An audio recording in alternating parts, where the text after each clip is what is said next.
Lalu seperti apa kondisi terkini di Iran? Kita bergabung bersama kontributor Metro TV di Teheran, Agil Laksamana Putra. Selamat siang waktu Indonesia, Agil. Agil, bisa Anda gambarkan bagaimana kondisi terkini di Ya, Teheran, Iran saat ini? selamat pagi waktu Teheran. Hari ini tanggal 3 Maret 2026 terhitung sejak awal kali perang, masih ada beberapa kali serangan, khususnya di pusat kota Teheran sendiri ya. Terakhir serangan tadi malam, beberapa suara dentuman terdengar di beberapa pusat kota Teheran hingga dini hari waktu Teheran. Akan tetapi saya melihat aktivitas masyarakat masih cenderung kondusif ya dan berlangsung seperti biasanya, Mas. Jadi tidak ada perubahan, kepanikan dan lain sebagainya. Bahkan kemarin sendiri tanggal 2 April 2026 bertepatan dengan tanggal 13 Farwardin, bulan Farwardin dalam kalender Persia diperingati sebagai Hari Alam. Jadi ketika 13 hari pasca tahun baru Persia atau Nuruz, masyarakat punya tradisi atau kebiasaan untuk pergi keluar rumah ke tempat-tempat alam, piknik, berrekreasi bersama keluarga. Mereka memasak, melakukan kegiatan makan bareng dan bercengkerama bersama keluarga dan kerabat. Jadi ketika tanggal itu atau kemarin saya melihat banyak taman-taman di pusat kota Teheran itu rame dan lebih ramai dari biasanya. Jadi mereka bahkan menggelar pesta di beberapa tempat di taman, padahal kondisinya dalam perang seperti sekarang. Jadi saya tidak melihat kepanikan, ketakutan dari masyarakat Teheran saat perang berlangsung seperti sekarang. Ya, Agil, dari serangan terakhir yang Anda jelaskan tadi, apakah ini menyasar ke fasilitas publik atau misalnya ke permukiman? Dan apakah ada Ya. catatan atau laporan korban terkait dengan serangan yang terakhir Anda laporkan tadi? Ya, laporan terakhir tanggal 2 April 2026 dari data yang disebutkan oleh organisasi Sabit Merah Iran, itu terhitung sekitar 117.000 tempat atau fasilitas umum yang terkena serangan. Ini bukan cuma di Tehran, tapi di seluruh kota dan provinsi di Iran sendiri. Terakhir tadi malam itu saya tidak mendapatkan kabar lebih lanjut apakah ada tempat yang terkena ledakan seperti itu. Akan tetapi saya melihatnya sendiri lebih banyak serangan itu diintercept atau ditahan di udara oleh sistem pertahanan udara di Teheran. Baik. Agil, spesifik untuk warga negara Indonesia, adakah laporan yang Anda terima pengamanan atau evakuasi untuk warga negara Indonesia yang ada di Teheran, Iran khususnya? Ya, kondisi WNI di Iran dari informasi yang saya dapat hingga saat ini dalam kondisi yang baik dan tidak ada satupun warga negara kita yang terkena serangan atau dampak serangan. Namun dari pemerintah Indonesia, terutama Kemenlu, berkoordinasi dengan KBRI hingga saat ini sedang melakukan proses untuk evakuasi tahap ketiga, Mas.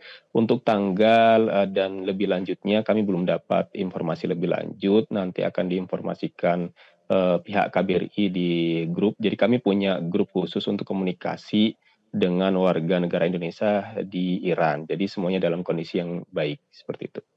Baik, kalau dari warga negara Indonesia yang coba dievakuasi secara bertahap itu apakah semuanya bersedia untuk dievakuasi atau tetap ada yang memilih untuk tinggal di tempat tinggalnya di sana? Ya. Ya, jadi sebagai informasi memang proses evakuasi ini bukan kewajiban ya. Jadi pilihan. Masyarakat Indonesia WNI yang ada di Iran itu bisa memilih untuk tetap tinggal dan bisa memilih untuk ikut evakuasi ke negara kita Indonesia. Dan saya tidak dapat informasi lebih detail ya, karena itu datanya yang pegang pihak KBRI Teheran terkait evakuasi tahap ketiga. Akan tetapi dari evakuasi tahap kedua, saya melihat masih banyak WNI yang memilih untuk tetap tinggal di Iran karena mungkin di daerahnya cenderung lebih aman ya. Hmm.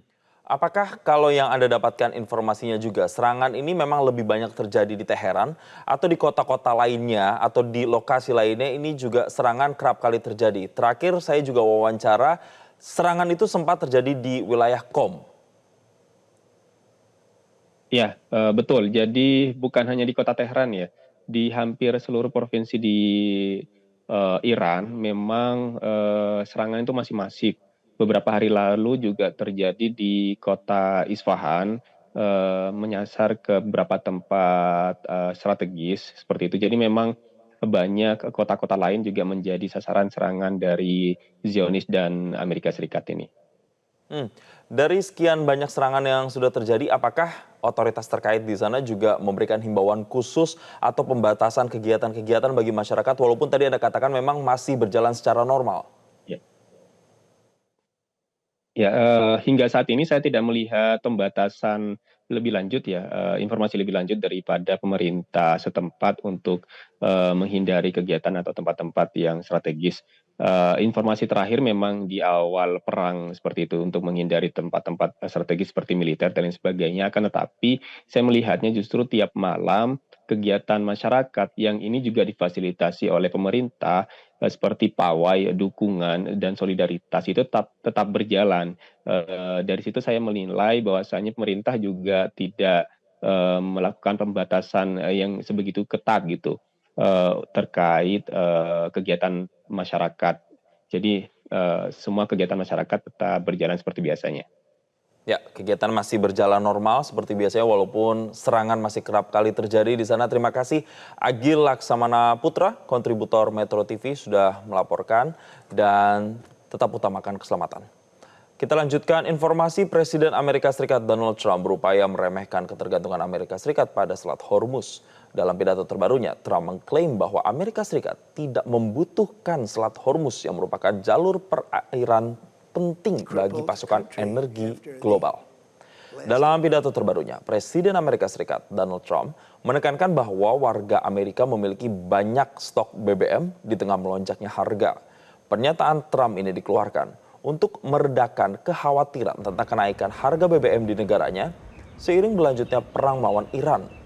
Trump mengatakan bahwa rakyat Amerika tidak membutuhkan Selat Hormuz dan berargumen bahwa Amerika Serikat memiliki banyak cadangan bahan bakar sendiri. Trump juga mengklaim jika negaranya memproduksi lebih banyak minyak dan gas daripada Arab Saudi dan Rusia. Namun pernyataan Trump tersebut berbanding terbalik dengan kenyataan di mana harga BBM di Amerika Serikat melonjak melewati rata-rata $4 Amerika per galon untuk pertama kalinya sejak tahun 2022 atau setelah invasi Rusia ke Ukraina. We're now totally independent of the Middle East, and yet we are there to help. We don't have to be there. We don't need their oil. We don't need anything they have, but we're there to help our allies. Jelajahi cara baru mendapatkan informasi. Download Metro TV Extend sekarang.